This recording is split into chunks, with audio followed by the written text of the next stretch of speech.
What is up, Craig? It's on you, it's all on me. Can't you see? It's on you, it's all on me.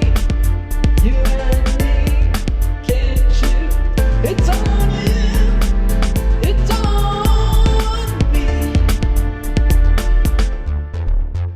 Hey, Craig.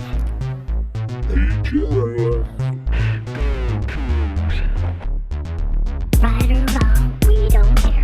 Win or lose, we don't care. We don't care. We don't care. Let's fucking go, Jap. Let's fucking go. Oh, wait, is that Craig. not what we usually say?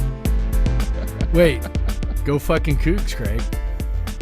It's a Yeah, good go night. fucking Cougs.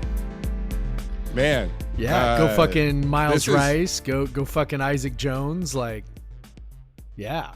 Oscar Clough in the paint, just not letting anything happen. Ruben Chinielu. The most impactful, just like, 5 point chaotic night you'll as ever fuck. see. Yeah.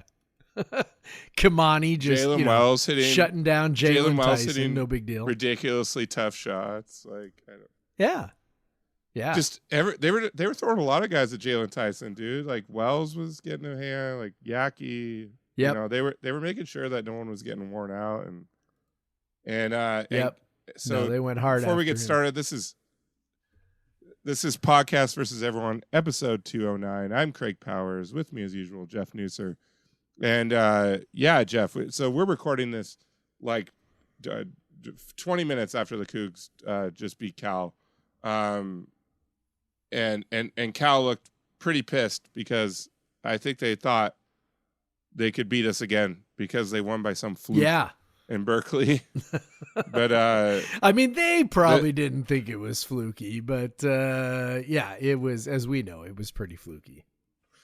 It's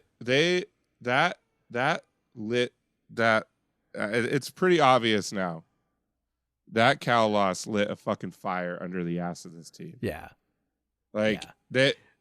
they were on a mission tonight. They did not let Cal get back in the game in the second half. They would not let them do it. Yep. Cal Yep. at one point hit 4 straight shots, scored 10 points in 4, but they lost a point because Miles Rice and Isaac Jones were like, "Nah, fuck you. Like you're not doing this. We're not doing this again." It was great. It was funny. Like, you know, someone was kind of asking, are you worried about Cal? And, you know, in fairness to Cal, like they are vastly improved under Mark Madsen. He's clearly a really good coach. You know, they've got a dude in Jaylon Tyson, and then they've got another pretty good guy in Fardaz Amac. Like he's a really good player. Well, really good might be too much, but he's a good player, right? And so, you know, they've got at least Until he one dude meets a bunch of and dudes some other his guys who can size. play. Yeah. And, you know, they're better, but also like, I mean, they're still the 100 and whatever ranked team in Ken Palm, like for a reason. Like they're not a good team. And when they beat us the last time, like it took, you know, a heroic, crazy performance down the stretch from Tyson, who, you know, we were kind of talking about this today on Slack, hadn't really done shit in that game up until that end. And I know everybody points to him, you know, scoring 30 and, oh, look at what Tyson did. And it's like, man, like almost all of that came in the last few minutes in overtime, which again, I mean, like if you're going to pick a time to score a bunch of points, I mean, obviously that's the time, but also it's like, I mean, WSU had done a great job kind of shutting him down and keeping him in check for pretty much the entire game until we kind of got, I don't know, a little, I don't want to use the word lazy. I don't like throwing that around too much, but maybe we relaxed a little bit, you know, and then Tyson made us pay and we were, you know, determined not to do that tonight. I mean, he finished with 18 tonight, but it took him 15 shots to get there. He only got to His the free throw offensive rating line was- for 4 attempts. Like His offense rating was 94. He was, you know, we kept him in check. Yeah. We did exactly what we did for, you know, 37 minutes in the first matchup. And so I wasn't scared about this game, you know, for 2 reasons. Honestly, one is Cal's not great. Yeah. This was one of our, I would say that second half was one of our worst defensive halves. It's because we were just fucking around. Like Yes. I hope that I'm sure that Kyle's gonna be like, guys, you can't do that. You're not gonna hit all those shots every fucking time. Like, because Right. to be fair, also Cal was hitting a bunch of ridiculous shots. Yes. It's kind of one of those, like, both teams getting that vibe of just like let's fill it up, and Miles was hitting some stupid threes, and like like Isaac was going and one after and one after and one after and one. Yeah. I mean, after a first half in which how many points did we score in the first half? Like 40? 36 or something? 36. Yeah, I think it was. Yeah, I think so it was finished with 84. 36-24 and a half. Yeah, so we scored 48 points in the second half. And I think they scored 2 points. 1.24 points per possession. I think they put up like 2 points in the last 3 minutes. Like they were at 82. Like I think you texted like they're gonna get in a 90, and then no. Yeah, so I think in the second half we were probably around like 1.35 points per possession or something insane like that. 60%. So, no, it was good. 60%, and that was the other. That was the other part of why I wasn't super worried about the game, was because I was like, nah, they're gonna they're gonna be locked in, wanting to kind of exact a little revenge on Cal. Like I would have been more worried if Stanford was tonight. You come off that 3-game road trip, you win 3 games, and you're feeling good. All 3 of them, pretty tight, close games. You win them all. If we were playing Stanford, it's kind of like, we already beat Stanford once, whatever. But because it was flipped around, I was like, there's no way they're going to take Cal lightly. They're going to want to, prove a point, because that was their last loss. So, and I think that's the way it looked tonight. That plus the crowd looked good. Looked like, big improvement on the students. Just, I think all around, just a great night. And sort of befitting of this team to, go out and get a fairly comfortable victory against a team they should beat comfortably, in an environment that was, pretty celebratory. It was great. Yeah. Like their rating on KenPom now is I think 38. You're not going to jump up a lot for beating 38 a team by night. You're not going to jump up a lot beating it, because they were 39 coming in. And I'm going to say you're not going to jump up a lot beating a team by 19 who you were supposed to beat by 10. Like that's just right. You really got to blow the fuck out of a team to make an impact there.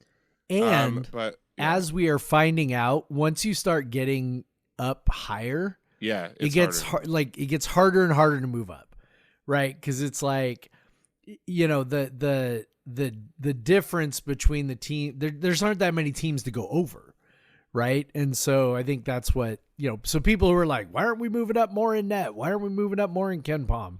It just gets harder. I think the tails, right? It's harder to jump over people at the tails, which is kind of where you're starting to get to. And we're at the point right now where like some of the KenPom and the net matter less than just winning the games. Yes. Like we legit, like if you get to certain numbers, you're probably going to get a certain seeding. If you get to if you get to 26 wins with regular season and conference tournament, you're probably going to get a fucking 6th seed at this point. If you get to 24, you're probably going to be like a 10. It's just it's just don't fuck it up moment at this point. The net's not going to save you. Nothing's going to save you at this point. What matters is we have those quad 1 wins.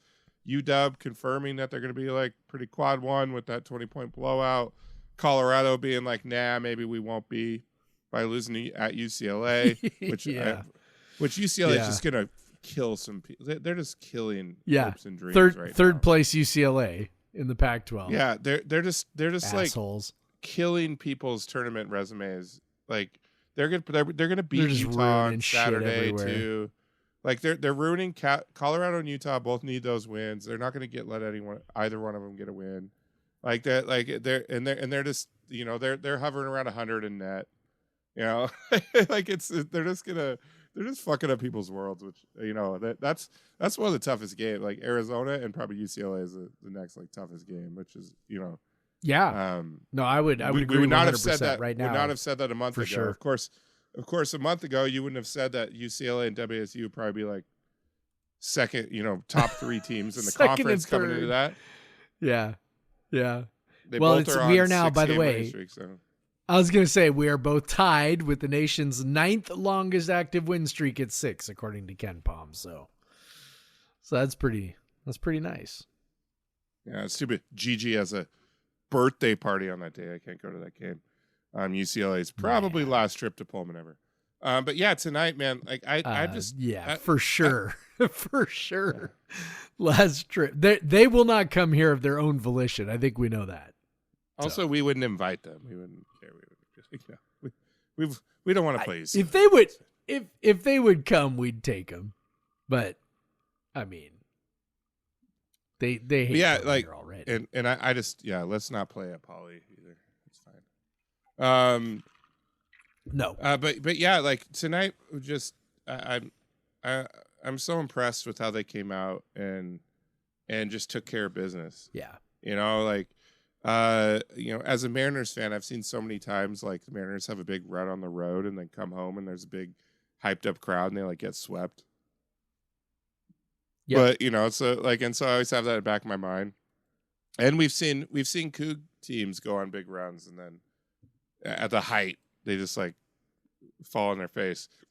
But they had something to prove against Cal tonight. They wanted to be like, you know what, like you guys got lucky against us.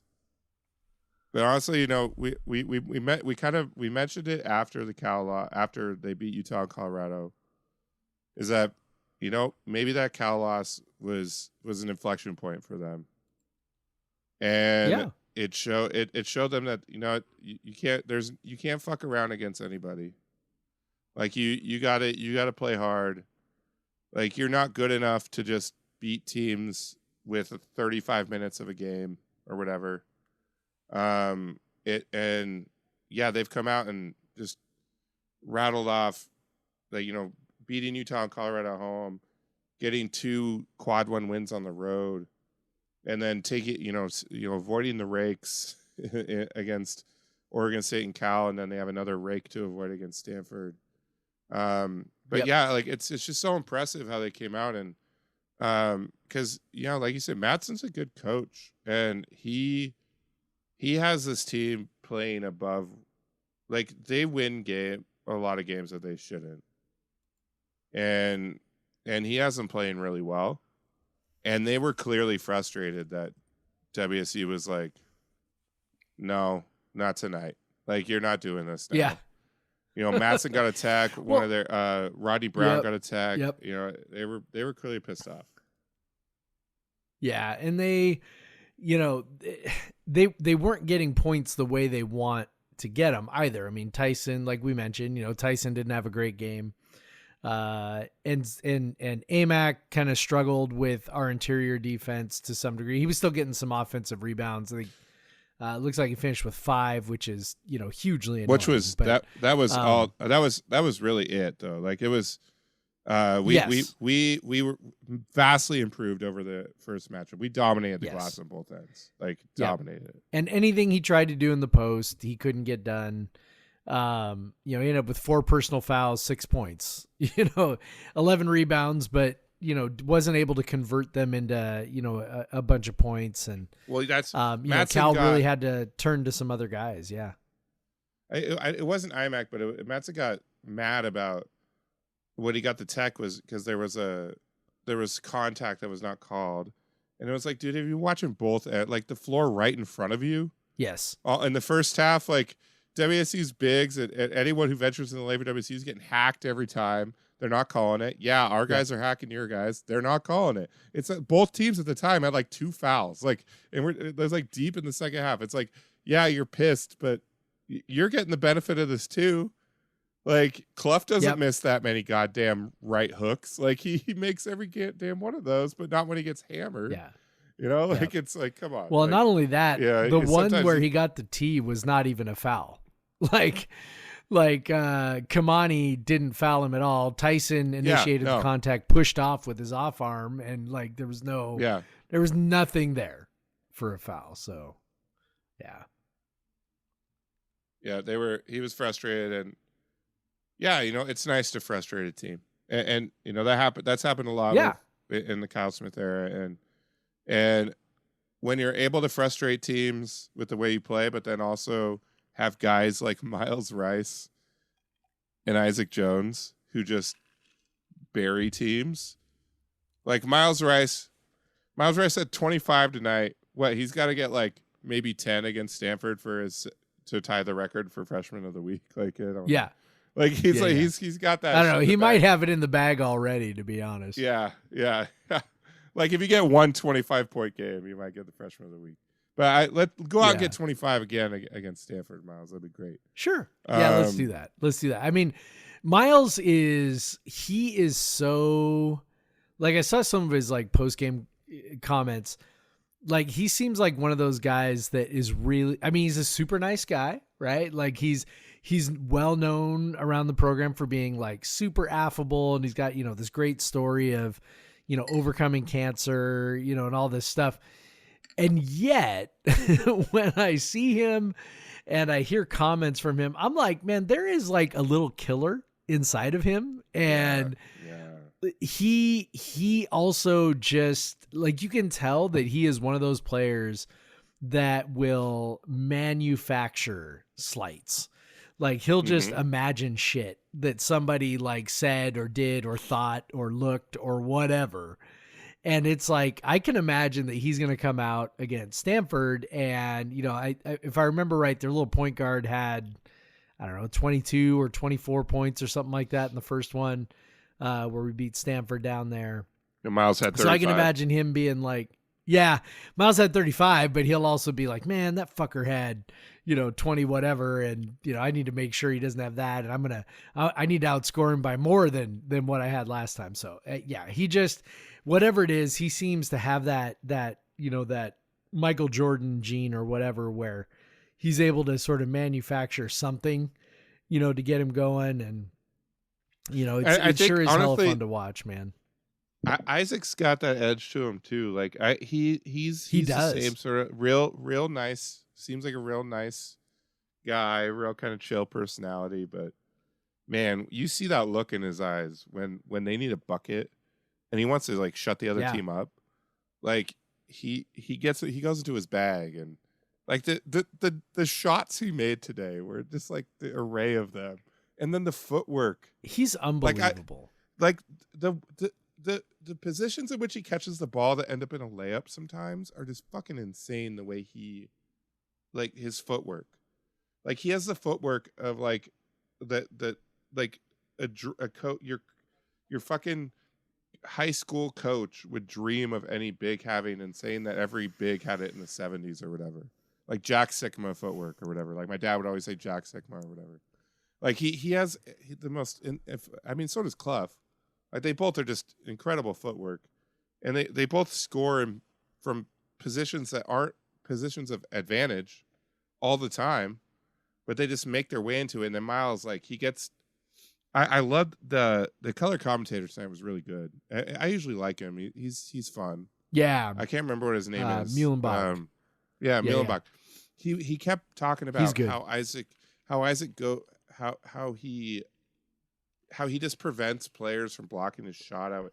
He has these like tricky ways of holding the ball back, and because he does, like sometimes he makes a shot, you're like, what the fuck was that? Like it looks so awkward and weird. There were so many shots tonight where he looked like that should get erased, or it should be, I don't know, right into somebody's arms or something. And he just the way he gets even a shot off, and then not only just gets a shot off, but like makes them. Like we were talking tonight about how many and ones he had.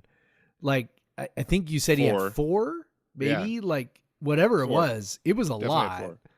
He's incredible at like getting his shot off around the rim. Like he just figures out a way to get up in there, and yeah, he's special, man. And that's kind of the overall like theme, right, of these guys. Like they have a few like special guys, and they haven't, between him and Miles and Jalen Wells, like they just have dudes who can go make shots, and that's not and Clough too. That's not a thing we've had. Yeah, like I mean, Clough, like they'll dump it into him in the post, and he'll get a hook shot that looks like nothing's going on, and he'll make this baby hook from 10 feet or whatever.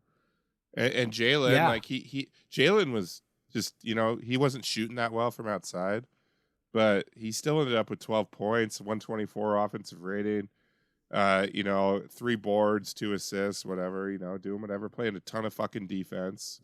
Yaki had a hell of a game. He hit a couple big threes. He was rebounding. He was taking care of the ball. Had a real nice cut, and Clough delivered, baby Jokic assist. Yep. And then Kamani, like, how impactful can a guy be being 0 for 2 for the floor and no points? Yeah. He had 4 boards and 5 Yeah. assists and 2 blocks, which I think were both on Jaylon Tyson. They were both on Tyson. Yep. Yeah, like we've talked about it with Mark too, and Mark Sandritter, who Cougs Center guy, who's been on the pod before.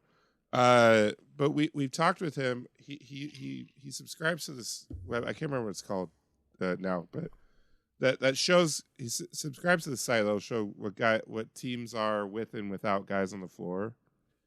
And WSU is just typically lately has been a lot better when Kamani's on the floor. And it literally does not matter if he scores. It's actually better if he doesn't take shots typically. But because he elevates the defense so much. Now you can't have him in forever because we've seen those WSU teams that are very good defensively under Kyle and then just can't score for 10 minutes. Literally 10 minutes. Yep. 12 once. Yep.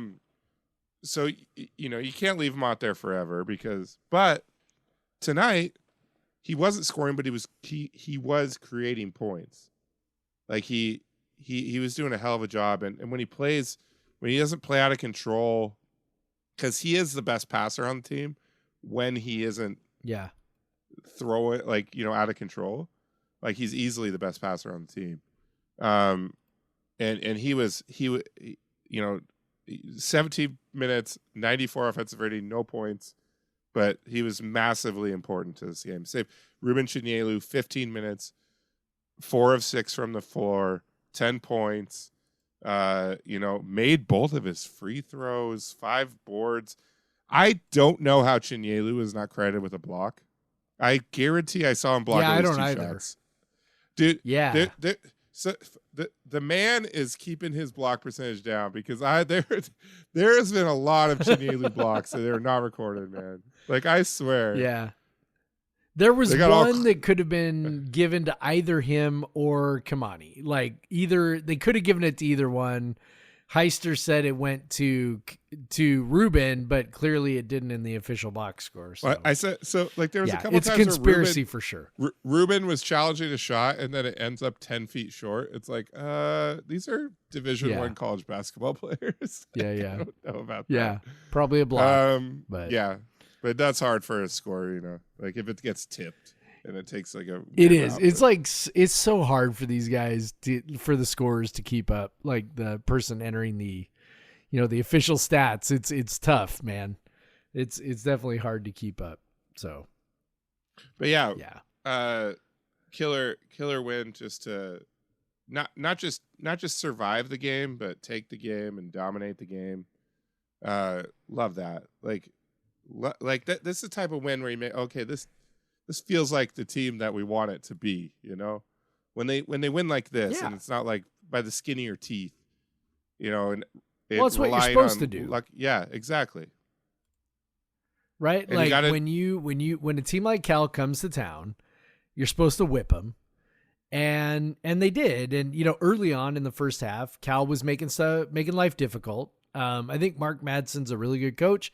Had a really good game plan for us to slow us down, get us in spots where it would be hard, to make shots. But the reality is we have dudes who can make shots, even when things get hard, even when we get pushed into places where we maybe don't necessarily want to be taking shots. You get Jalen Wells, hits a few, mid-range jumpers. You get, Isaac Jones, finishing through contact. And it's just they can score in so many different ways that's what makes this team so different, right? Like that's really the issue. Like we've, for years we've been like, well, we're always going to play good defense against, or we're always going to play really good defense with Kyle Smith.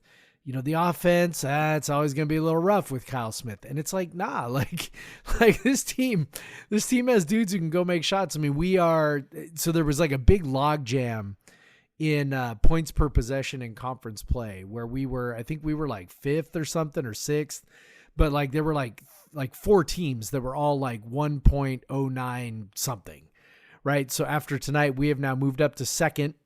So we're up to 1.10 points per possession in conference play. Our defense is 3rd. So like for anyone who might be thinking like, the record's a little fluky. It's not fluky at all. It's not. Man. We are like, it's not. We are truly like putting up numbers that are befitting the 2nd place team in the conference. Well, and I said before this game, WSU, so KenPom will track the strength of schedule that you've played within conference, which is important when you play unbalanced schedules like they do in the Pac-12. So WSU had played the number 1 most difficult schedule. Now they're down to 5 because Stanford brought it down quite a bit.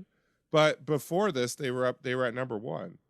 And so it's not like they've just been like beating up on the worst team. They're playing the same or better than anyone else is playing in the league, and they're winning the games.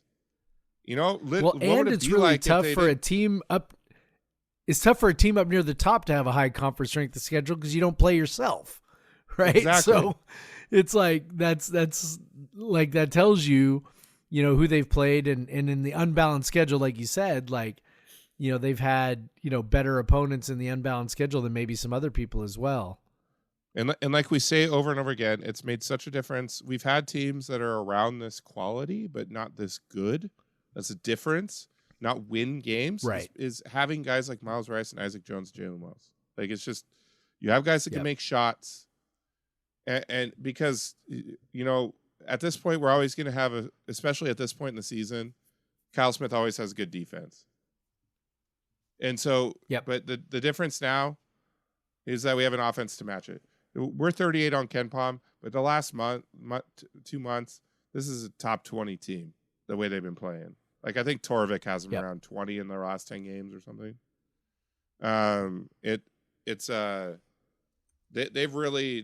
They really have turned it on. That Arizona win, that Oregon loss, honestly. And we talk about the Cal loss, but it might have been the Oregon loss. Then they go and it's just it's hard not to think about it. This team was 1-3. And honestly, it just felt like the season was careening out of control. 1-3, and they had at USC and Arizona. We were like, oh shit, man, we're about to go to USC, and then we got Arizona at home. Man, this team is staring 1-5 right in the face. Oh my god. No, apparently they were staring 10-4. It seems insane. Right in the face. Yeah. I know it seems insane at this point. By the way, speaking of Bart, we are now up to an 8 seed in his tourney cast, and I think it's important to note, like, it's not actually like a bracketology, like, well, his any is kind a of projection forecast in that way, but his is more of a projection to the end of the season. Yes, and the way he orders teams in terms of seeding is just the percentage of likelihood that they would get that they'll have an at-large bid at the end of the season. Exactly. It roughly correlates with seeding. Yeah. Right. It roughly correlates with seeding. Being the last number 8 seed, I mean, that's basically being number, 32, right? Number 32 in the country. So 8 times 4. Yeah, that's pretty good, man. 88.9% chance. And that's not just, so when bracketology people like Joe Lunardi. Yeah, go ahead. Okay. So we're talking about Bart. Sorry. Yeah. I'm all over the place, but I mentioned earlier we're like top 20. His last 10 adjusted efficiency 12th on defense nationally, 12th overall quality in the last 10 games. That 9 of 10 run where WSU's on right now. Like they're playing like That's pretty good. top 15 team. Like it's nuts. It's nuts. Like, and Yeah. it's not even crazy because we've seen that Kyle Smith teams get better at the end of the year over and over and over again. But now Yep. they just they came in with a good record before that. And Yes. I remember I said it to you, like when they beat Arizona, it was like, yeah, it's a lot better to beat Arizona and you're 12-5 versus last year we were 7-10 when we beat Arizona. Exactly. And sure And enough, I have I've thought yeah. about that as the years have gone on. I'm like, oh man, Kyle Smith teams, yes, they get so good as the season goes along, and that's great, and I love it. But also, like a college season's pretty short. Like 30 games is not that much, and so, it's like, are we ever going to be able to really like make it happen? Because are we always just going to start slow and then get better? But by the time we get better, like we've already, kind of sort of doomed our resume. And obviously this year puts all that to bed. And it's super fun, super exciting. That last 10, by the way, they are 12th in Bart Hag. That's what I just said. You said top 15. You said top 15? No, I said they were 12th. say I literally 12th? said they were 12th. Okay. I literally my said bad. they were 12th defense. Come on, Yes. Jeff. Do we have to bring it back? Okay. We have to bring 12th back. overall. 12th overall. I heard 12th defense. I heard top 15. Anyway, 12th overall. They are that good. Game score is another way to look at that. That has been nuts. Yeah. So like game score is basically like a percentile ranking, right? So like tonight their game score was 95, which would mean, basically like a 95th percentile type performance. So basically like, again, like you said, like a top 15 team. Against Oregon, 94. Against Oregon State, not as good, 77, but 87 against Washington, 95 against Colorado, 98 against Utah, 60 against Cal, which was the bad one. But then before that, the USC game, 85, Arizona 87, 97, Stanford 97, Stanford 97, Arizona 97. That USC games, that USC game score has come down a bit as USC has. Yeah. But although you look, they are and it's beating like, Utah right now, who isn't? You go back, you go back, and it's like, I mean, they've had 1, 2, 3, 4, 5, 6 games since that Oregon loss where they've been 95 plus on, or 94 plus on the game score. Like, and then they also have an 85 and an 87 mixed in. Like, they are playing really, really fucking good. Like, I don't know, man. I don't know how many different ways they really we can had say to, how like, well they're it's playing. They kind of had to adjust to losing a starting guard. Like it wasn't just they had to adjust to all the new players. Then in the middle of that, they had to adjust to losing a starting guard. Plus, Jalen Wells was hurt during the preseason, and he wasn't fully in. So they had to adjust to. Then they lost Yesufu, and they had to adjust. They had to adjust their rotation. They had to figure out what they're going to do, and they were like, you know what? Let's just go big as fuck.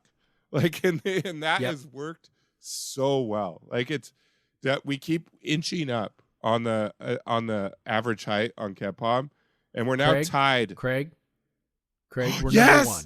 Yes. We made it. I knew what was going to happen. We made I it. thought it would take longer. We're there. Because we've been playing this big ass tight rotation for so. We have skyrocketed. We made it to number one. We are number one. And by the way, okay, so for listeners, we are number one now in average height. We've talked about this in past episodes. It is weighted for minutes played, right? So it's not just like looking at your roster and averaging the height of the guys on your roster.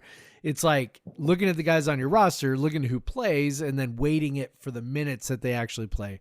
We are the number one. We are the tallest 5-man lineup, tallest roster in terms of minutes played in the country. So I don't know. Hang the banner, man. Print the t-shirts. Tallest small forward height and tallest shooting guard height. because that's Yeah. either Yaki or Jaylon most of the time, or Yes. or Kamani, or one of the like. Yep. I know. Going 6'3", 6'8", 6'8", 6'9", 6'11" across your starting lineup, and those 5 guys are all playing like 30 minutes a night right now. Like that'll do it. That'll get you there. Yeah, and then that'll get you there. Clough and Chinyelu basically sub off for each other, and they're both 6'11". Yeah, and when we want to go small, we bring in 6'7" Kamani Huinsu to play shooting guard. Instead of to replace 6'8" Jalen Wells or Andre, one of the two of them. It's pretty good. Yeah, if you look at the most frequent lineups over the last 5 games, it's just like it's 6'3" and then 6'7" or above, just across the board. Yep. My favorite one, Yeah, the 7th most great. frequent lineup, is Huinsu, Wells, Yakubovsky, Jones, Clough.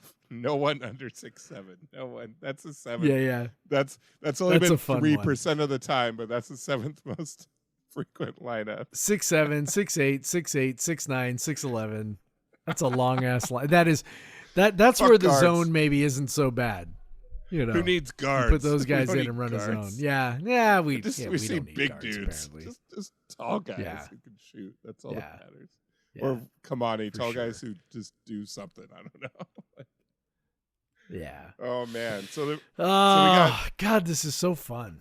it's so fun. Like this is what we love, man. This is what we love. This is what we've wanted. It's just been so long. It's been so long. And I mean, you and I are both, basketball nerds. So, even the last couple of years, make it to the NIT, we had a ton of fun watching the team. Like we just, we love ball.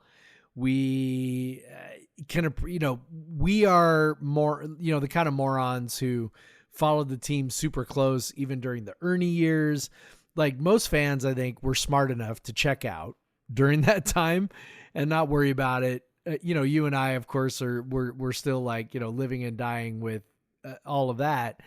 And so when the team got good enough to make, the NIT or whatever, we were all in. We were like, this is great. Like, this is fun. This is entertaining. Like, yeah, it's like the team's not amazing, but like they're winning more than they're losing. And that's fun, right? To go from, where we were with Ernie to that, to this, I mean, it's great for us just as, basketball fans, but like to see other people getting on board, having fun. Like you and I have watched, some of our, fellow Cougs Center folks who, are more football people than basketball people. And it's like, they're having fun. They're jumping on board. And I'm like, yeah, like this is, I don't know, man. Like football's great. Football's amazing. Football is what it is. But like, I truly feel like there's nothing quite like a men's basketball run. And it Yes. just is, there's an energy to it that just isn't there necessarily with football. I think some of it, I think very obviously has to do with the fact you play a couple games a week, right? So you always have something to look forward to.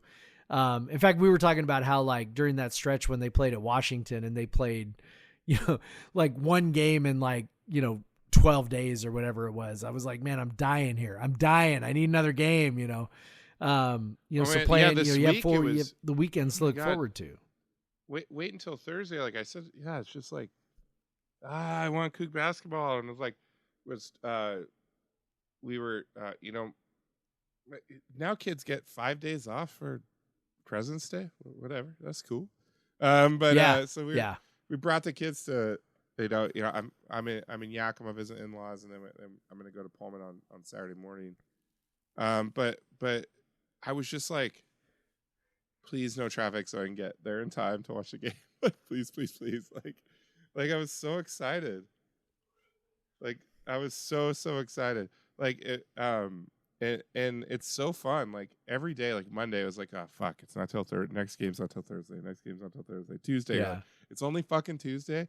But it is nice, like in that the last time they went on these runs, like I wasn't really I was in school. I remember that this season started to feel like a lot like 06, 07. And and I remember that like Ken Palm was probably there, but I didn't know about it. And I instinctively knew that we were better on offense. I understood tempo, but I didn't know what that. I had no way. Like that's when I found Ken Palm. Right. We didn't have a way to like quantify it, right? Like I mostly hated when people like just said our defense was good because we only gave up 59 points a game. I'm like, well, we fucking walked the ball up the floor every time, no matter. Like, no wonder. But yeah, so that's why Ken Palm I fully embraced when I found it. But like it was just we would wait till Monday morning and we would refresh the. I remember being in one of my education classes, and me and my friends would just be and we were all on computers in this class. It was like a media education class. And we would all just be refreshing the ESPN link for the AP poll or whatever. Yeah. And now this team's at like how different it would be now, like because this team is like the 30th, I think, where they were the last one. But now we have like every day we can look at net. Every fucking hour we can look at Ken Palm and it changes. Like we can look at Bart and we could play with Bart Torvik, and you could play with the Tourney cast, the team cast, which I highly suggest. It's fun as hell. Like, what if we win these games? What if we win these games? Like, it's so fun, but it's been so irrelevant. All of these tools that have existed for years, as we've been in the last few years, but have really been irrelevant to us. There's no NIT trackers. There's no NIT like there are NIT, but that's not fun. Like it's not fun to follow the NIT bracket. You do that like the week. Like it's before fun-ish. Yeah, it's the week before the NIT is when you pay attention. Yes, to yeah, that's it's true. like okay, fine, we're not going to the fucking tournament. Okay, fine, but now it's like it's so fun. Like during the week, you're just engaged with all this stuff like constantly. And then, now we got Cougs are so engaged, like big. People bickering over whose fault is it that there aren't fans at the games, and people, Nick Dashel trolling out there, just lighting a fire under Cougs, which was great. That means they're giving a shit. It's so fun. Like I don't care. People are like, can we stop bickering? I'm like, I don't care. That means like people give a shit. There should be people at the games. And to segue here, like man, like Saturday, I think. Like I have the feeling it's gonna be a very, very well attended game, and I'm pretty sure it is gonna be from the alumni side, because there's just so many people anecdotally that I know that are going to this game, and I feel like the students a 3:00 Saturday game. What more could you ask for? Like it's not interfering with anything. Like you can go out drinking, go pre-funk after, and if you're 21, you can get a beer at the game. Like it's like this is perfect time. I would love to see 4,000 or 5,000 students there and 4,000 or 5,000 alumni there, because this season is just it's full on special at this point, and the Miles story adds to it, Isaac's story adds to it. Like it's just there's fucking guys you can root for on this team, and Isaiah Watt's story adds to it, and honestly, Kamani's a hell of a guy to root for too, and so like there's just so many guys to root for on this team, and Clef has a mullet, which is fucking awesome, and he's from Sunshine Coast, which is a beautiful place, which I can't how anyone becomes such a grinder coming from that place, I have no idea.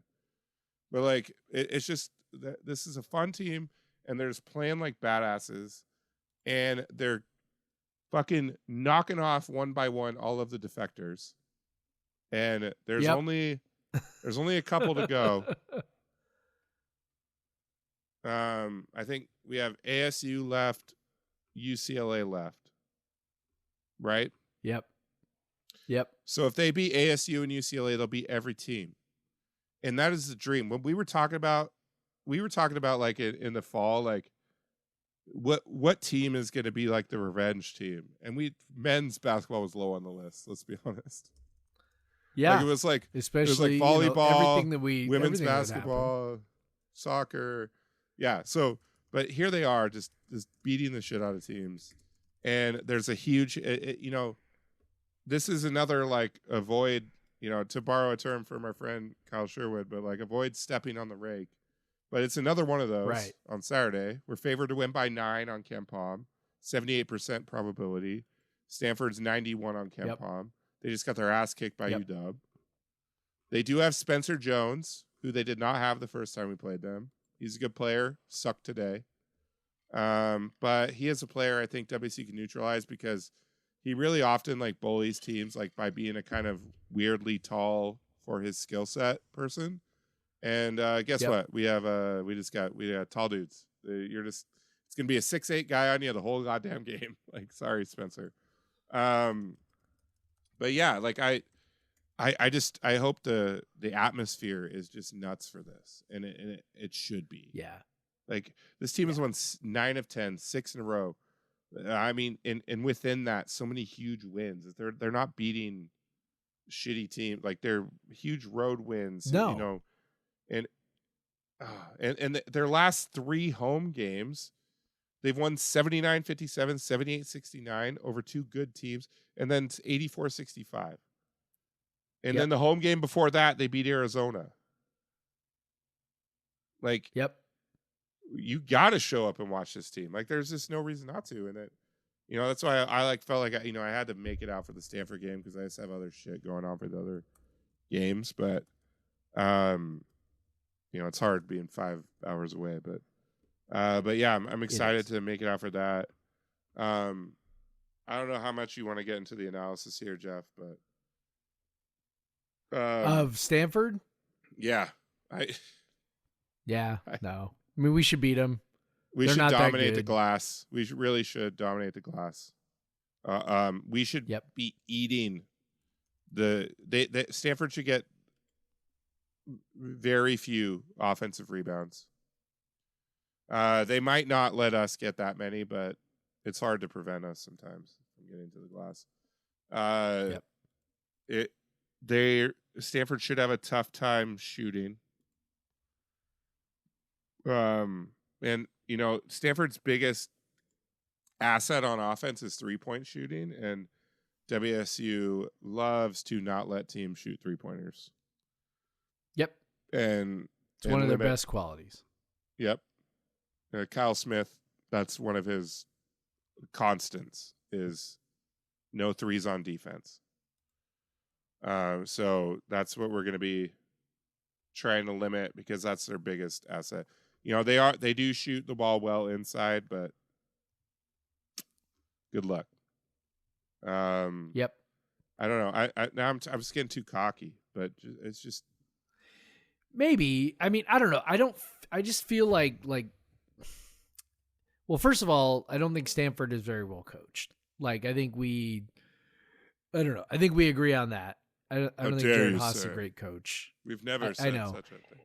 Hey, Bryce. And then let's get Bryce on. No. Yeah. Bryce is just saying he's a good offensive. He's a good offensive coach, like in terms of drawing up sets and stuff, which I think is fair. Yeah. Creative, like set drawer upper, but like, whatever. So, okay, so there's that. And then, the other piece is I just don't think Stanford matches up very well with us. Like, I think Stanford, just kind of who they are, what they do, like when you looked at Cal, it was like, Cal does some things that can, sort of like give us some issues, some problems. I mean, AMAC didn't have a great game tonight necessarily, but also a big body, thick body, experienced player. Like that's kind of what you have to have on the inside to contain, some of our interior, sort of post attack, right? Stanford doesn't have that. They do have a 7-footer. They've got Renault, but it's he's not. He's the one that gives me a little bit of worry because he can hit a 3. He can hit a jumper. He can. So he but defensively, like that's where I'm at. Like defensively, I feel like they just like can't do much to slow us down from what we want to do. He's 250, but it's not a strong 250, and I'm guessing they're giving him a few pounds. Well, and at 7, what is he? 7 foot? 7-1. 7-1. Yeah, so 7-1 250. Like you're not gonna like that's not actually very big, for 7-1. So He's a senior, or no, he's not a senior. He's a junior, Jeff. And you know what year he was born? I'm guessing after I graduated from college. 2003. God damn it. Son of a bitch. So that's my segue to Killing me. oh man.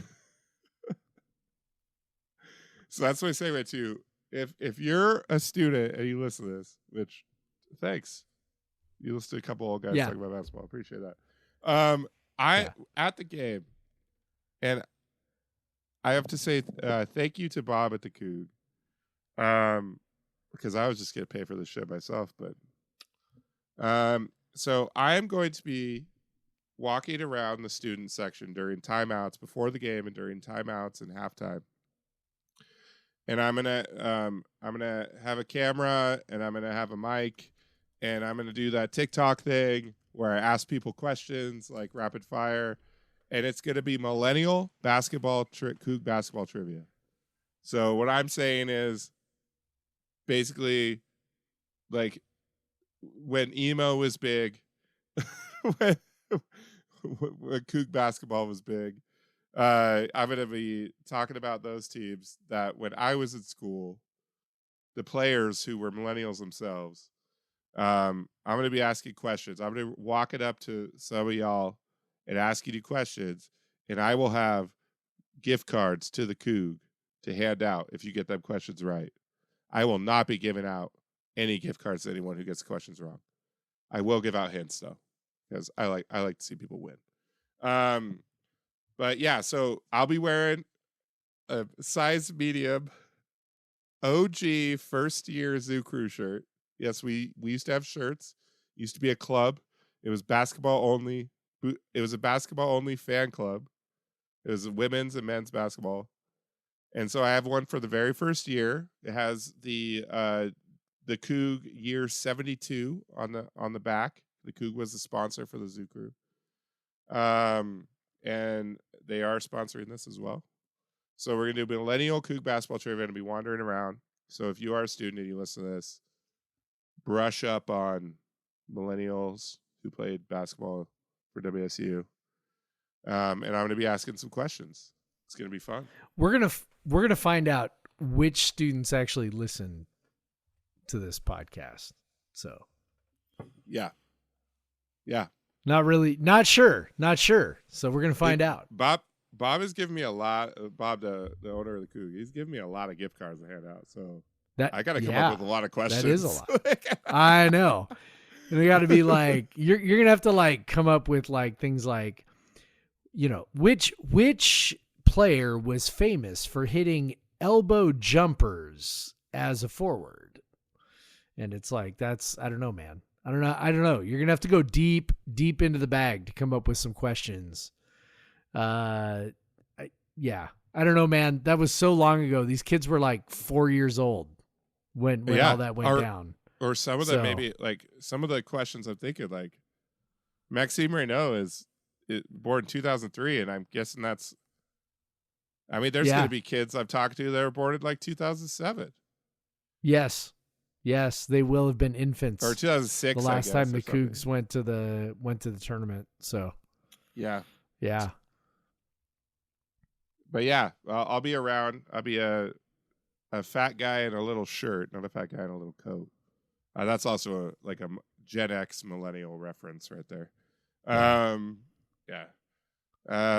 But yeah. So great. Yeah. Be ready to answer questions. Because I'm not, and also, my friends, I knew you were in Zoo Crew when I was a Zoo Crew. I'm not giving you gift cards to the Coug for answering easy questions.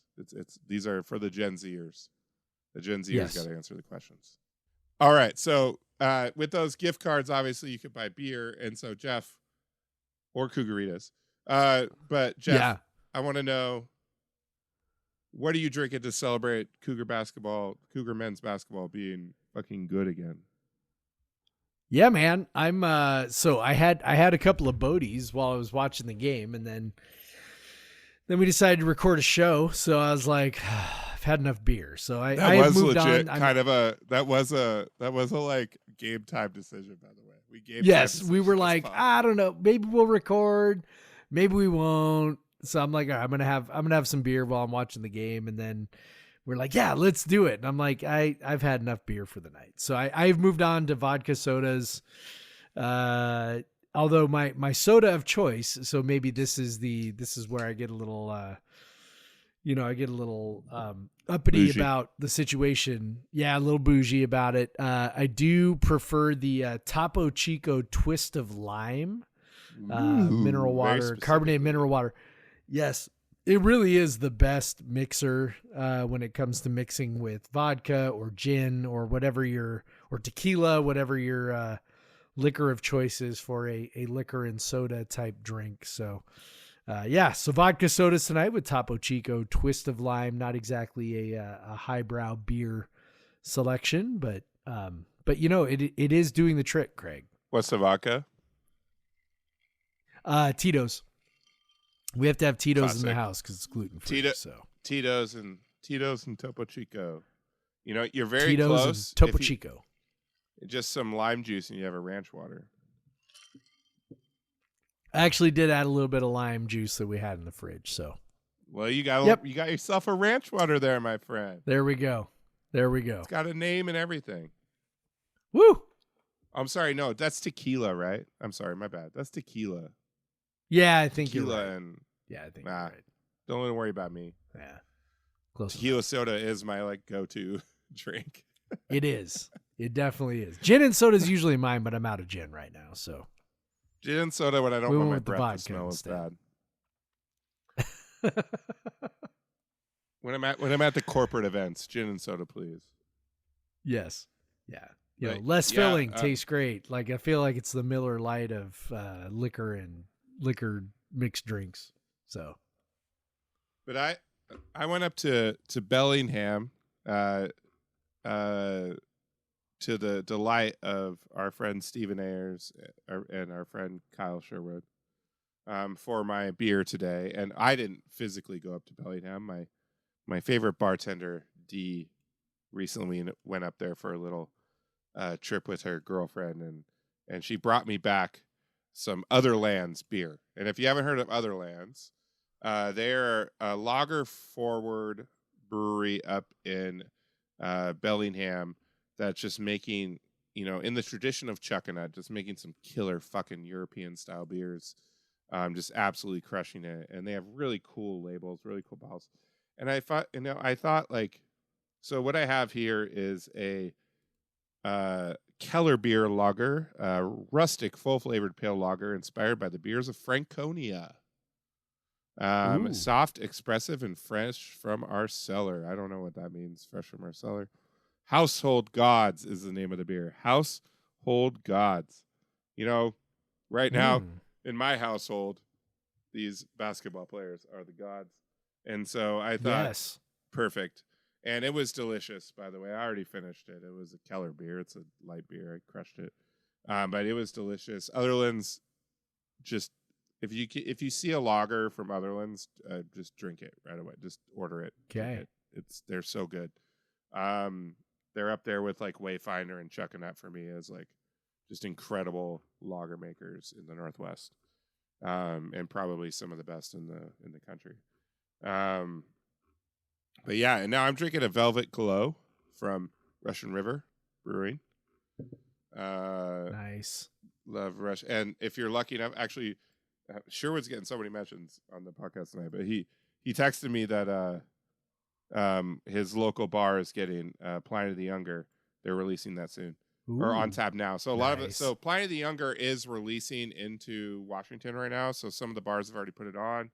I think the smartest way for them to do it is just don't announce it and just put it on, because otherwise people are waiting. I saw Oli Tap Room is having like a night with it. I don't think they fully understand how they're going to be inundated. Like people are going to be driving from like hours away to get that beer. I once talked to a bartender at rest in peace Toronado, San Diego, They I was there. They would get 3 kegs of Planet of the Younger, and I was there on the one night that they didn't announce it, and it was on tap Yeah. for like 6 hours, and you could get 10-ounce pours, and you could get a minimum a limit of 2, not a minimum. Well, a minimum of 2, you know, but you could get both a minimum and a limit of 2. Yes. And he said when they announce it, they do the other 2 kegs they announce, and they can pour a keg of 10-ounce beer, pouring 10-ounce beers in 22 minutes. That's what he told me. That's how basically Woo! that they just pour them, and that's how long it, as fast as Yeah. they can sell them, they're done. And people wait in line for like hours outside to get it. And it's great. It's a great fucking beer. And honestly, it's fun. It's like it's the OG triple IPA.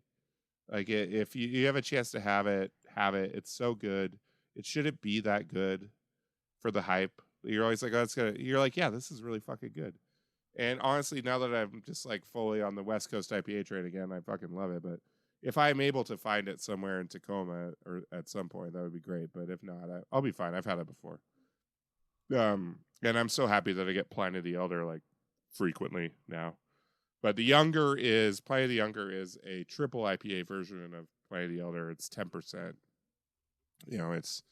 But yeah, if your local bar, if you're in the Seattle area, might just like have it at some point. If they get Russian River beers, they might have it. So check it out. I recommend if you could try it. It's kind of like one of those just like tick beers. Tick it, you get to try it. It's fun.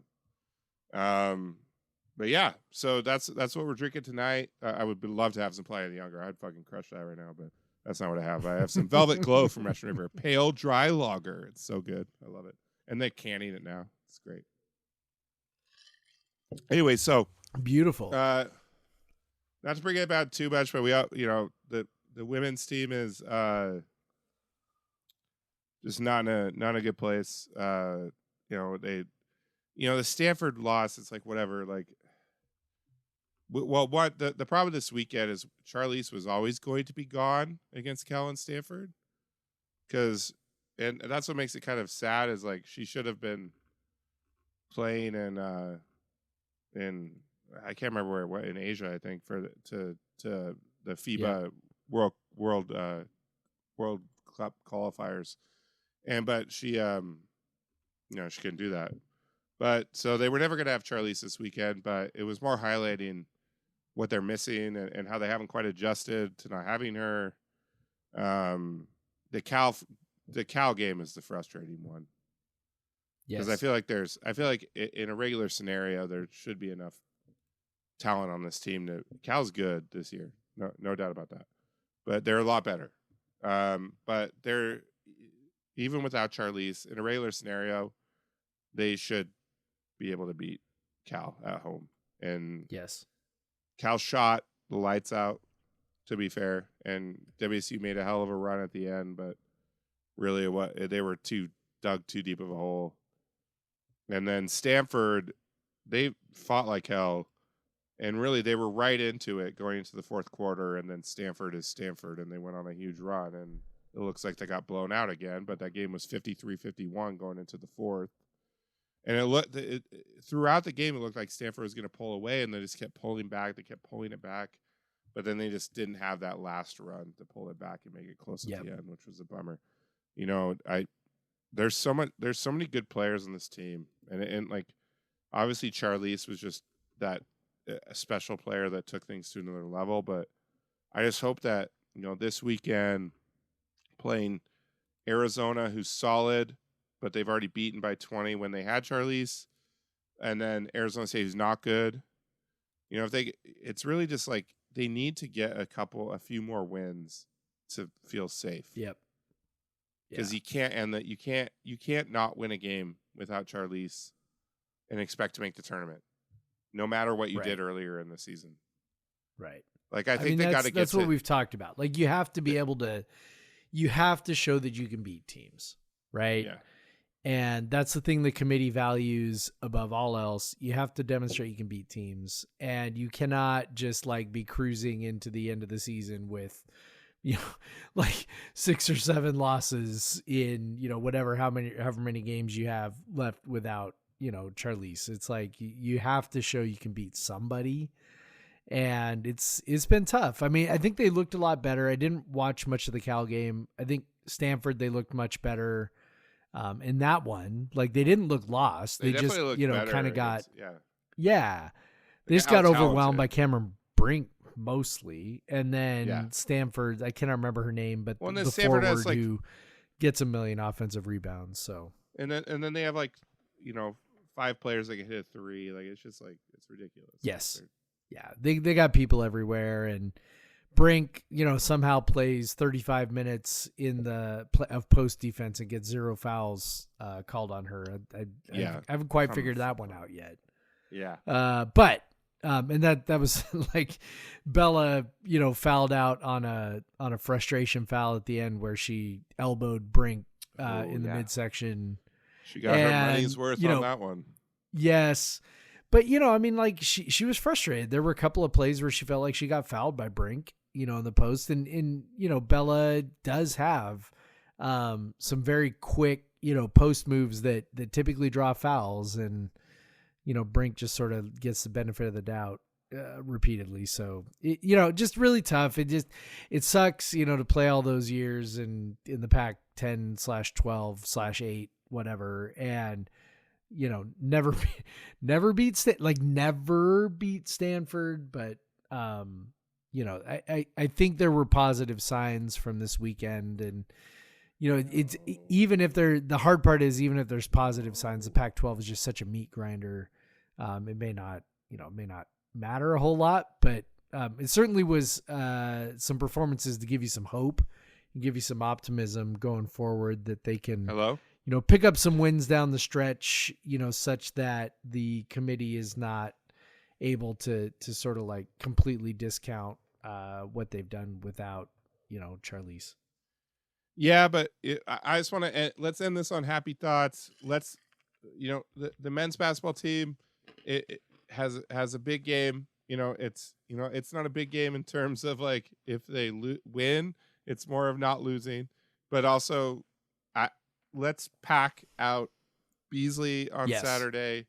Let's have a big crowd, and students show up. You might get a Coug gift card, especially if you study I'm guessing any student that listens to this podcast goes to the games. Let's be honest. Yes. But anyways, let's go to the game. Let's pack it out. If you live in a driving range, Tri-Cities, Spokane, anywhere, Yakima, anywhere in eastern central Washington, just do an out and back. Do it. It's a 3:00 game. You can leave, go home. You'll get home in time for bed. Yeah, it'll be great.